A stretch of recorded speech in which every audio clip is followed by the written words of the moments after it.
but it's called Uncle and Nephew. You could put quotes around Uncle and Nephew. Now, if any of my esteemed readers or listeners has ever chanced to cut himself on glass, he will know how painful it is and how wretchedly long such cuts take to heal.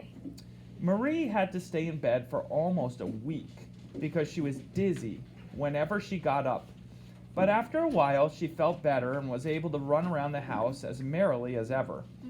The toy cabinet looked lovely with its fresh new trees and houses and dolls, and what pleased her most of all was seeing her beloved Nutcracker, who stood on the second shelf and displayed an excellent mouthful of teeth when he smiled at her. But then, as she was feasting her eyes on him, she suddenly realized to her consternation that Godfather Drosselmeyer's whole story had been the story of Nutcracker and his battle with Madame Mousetrix and her son.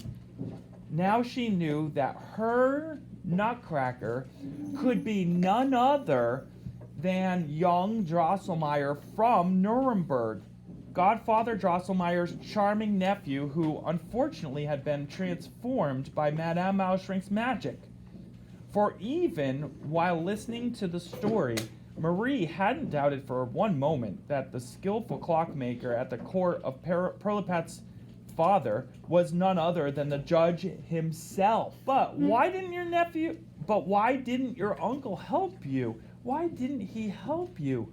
She lamented as it became clearer and clearer to her that the battle she had witnessed had been a battle for Nutcracker's crown and kingdom. Hadn't all the other dolls been his subjects?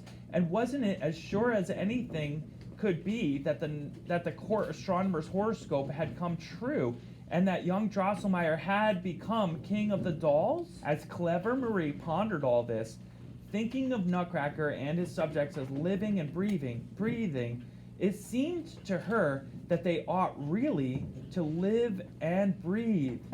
But they did nothing of the kind. The inhabitants of the toy cabinet remained lifeless and still. But now, far from going back on what she staunchly believed, she blamed their lifeless condition on the magic spells of Madame Mousetrix and her seven-headed son. But never mind, she said aloud to Nutcracker. Even if you can't move or say the least little word to me, Mr. Drosselmeyer, I know you see into my heart and know how devoted I am to you. Count on my help if you need it. At the very least, I'll ask your uncle to help you with his skill when necessary. Nutcracker didn't budge, but it seemed to Marie that the gentlest of sighs came to her almost inaudibly, which means she couldn't hear it, but she just felt like it was there, but ever so sweetly through the glass panes, and that a little bell-like voice sang to her, "Dear, sweet Marie, protectress mine, thou standest by me, and I'll be thine." Marie took a strange pleasure in the cold shivers that ran down her spine. By then it was dusk. Dr. Stahlbaum came in with Godfather Drosselmeyer. Louise set the tea table, and soon the family was sitting around it, talking of pleasant things. Marie quietly pulled up her little easy chair and sat at Godfather Drosselmeyer's feet. In a moment, when none of the others was saying anything, she looked straight into the judge's face with her big blue eyes and said, "Dear Godfather Drosselmeyer, now I know that my Nutcracker is your nephew, young Drosselmeyer from Nuremberg. He became a prince, or rather a king. It all came out just as your friend the astronomer predicted. But you certainly know that he's at war with Madame Mousetrix's son, the ugly king of the mice. So why don't you help him?" Marie went on to tell the whole story of the battle as it had looked to her, and was often interrupted by the laughter of her mother and Louise. Only Fritz and Drosselmeyer remained unsmiling. Where on earth does the child get such crazy ideas? Asked the doctor. Oh, said Mrs. Stahlbaum, she has always had a lively imagination. Actually, I think it's dreams brought on by her fever. I don't believe it, said Fritz. My red hussars can't be such cowards. They'd hear from me if they behaved like that. But Godfather Drosselmeyer, smiling strangely, picked Marie up on his lap and spoke to her more gently than ever before.